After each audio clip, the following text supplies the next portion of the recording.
I would say this is one of the most common issues that we see in the podiatry clinic: foot and toe joint pain. And this can be caused by a number of things, including arthritis, injury, overuse, or simply just being on your feet all day. No matter what it is, it's usually very, very painful. But luckily, there are some home remedies which you can do to help relieve this pain. So in today's video, I'm going to share with you for quick and easy tips that you can do at home to relieve pain in the joints of your feet and toes. If you have any foot or ankle injuries, please make sure you have had these assessed by a podiatrist or healthcare professional before trying any of the following treatments. The first tip is to reduce the inflammation in the joint. Inflammation is your body's natural response to healing after an injury or getting sick. However, sometimes this inflammation can become chronic or long-term, especially if you're constantly putting stress through an already injured joint. For example, a sprained ankle that hasn't been rehabilitated properly can develop chronic inflammation in that joint. This chronic inflammation can cause the development of arthritis in that joint over time. So how do we know if there's inflammation in a joint? Well, firstly, there will often be redness and warmth around that joint because of the increased blood flow to that area. Secondly, the joint may feel warm to touch. And thirdly, there may also be swelling around that joint because of the increased fluid around the joint. You may even notice a distinct bulge around that joint. So how can we treat this? Well, one of the best ways is to use ICE, which stands for rest, ice, compression, and elevation. So rest that joint as much as possible. You can do this by avoiding certain activities that aggravate the pain. And remember, complete rest isn't always a good thing. Gentle movement is still important to keep the blood flowing to that area. So I would recommend low-impact exercise such as walking. Ice can also be a great way to reduce inflammation. You can do this by applying an ice pack to the area for no longer than 20 minutes at a time.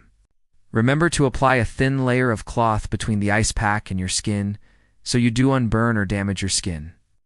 Compression is another good way to reduce inflammation, as well as to reduce any swelling in that joint. You can do this by using a compression bandage. Make sure it's not too tight, as you don't want to cut off the blood supply to that area, but just enough to get rid of some of that swelling. And finally, elevate that limb. So raise it above heart level if possible. This allows gravity to help drain any excess fluid out of the inflamed area. Now remember, rice is only a short-term solution to reduce inflammation. If you have a recent injury, you can then progress on to strengthening exercises to help heal that area. So stay tuned to my next tip. My second tip is to do a cold and hot water foot soak. By alternating between cold and hot water, you can help increase circulation to that area whilst reducing inflammation. You can also add Epsom salts or baking soda to the foot soak to help ease any pain or discomfort. A simple rule of thumb is to spend 1 minute in cold water for every 2 minutes in hot water. So for example, if you were going to spend 8 minutes in hot water, you would spend 4 minutes in cold water.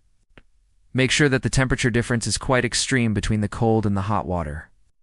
And if you have any open wounds or broken skin, please do not do this. Instead, you can apply a cold pack to the affected area for 20 minutes at a time. My third tip is to strengthen the muscles around the feet and ankles. Often when we have pain in our feet or toes, we tend to walk differently in order to try and avoid putting pressure on that area. When we walk, we put pressure on the balls of our feet, or this is normal.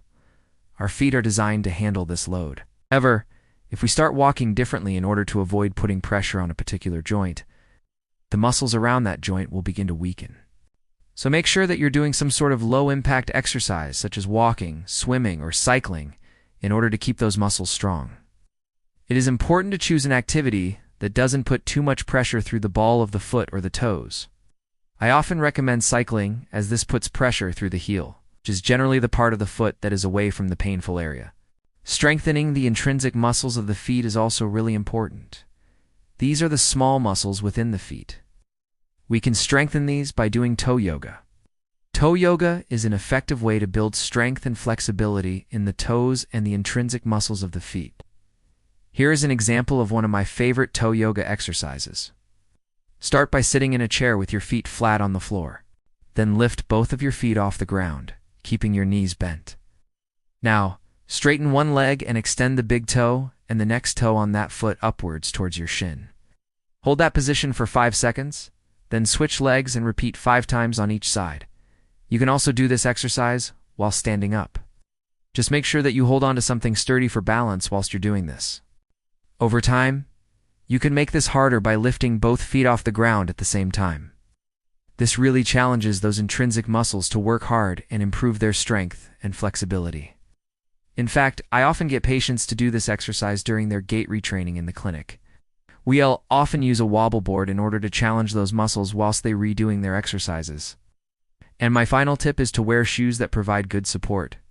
Wearing shoes that do unfit well or have no arch support can cause problems with the biomechanics of the foot, leading to overloading of the joints of the foot and toes. So always make sure that you're wearing well-fitting, supportive shoes. Ideally, these should have good cushioning and shock absorption properties. You may even consider buying custom-made orthotics to wear inside your shoes to further support and offload the painful areas. You can find out more about orthotics in my video here. Remember, you shouldn't have to suffer in silence. There is help available. A podiatrist will be able to assess your feet and advise the best course of treatment for you. They can also provide footwear and orthoses, as well as medications if necessary. And if you would like to learn more about relieving pain in the big toe joint specifically, then take a look at my video here. Thank you so much for watching. Please remember to subscribe to the channel and leave any questions or comments down below. Take care, and I'll see you next time. Bye.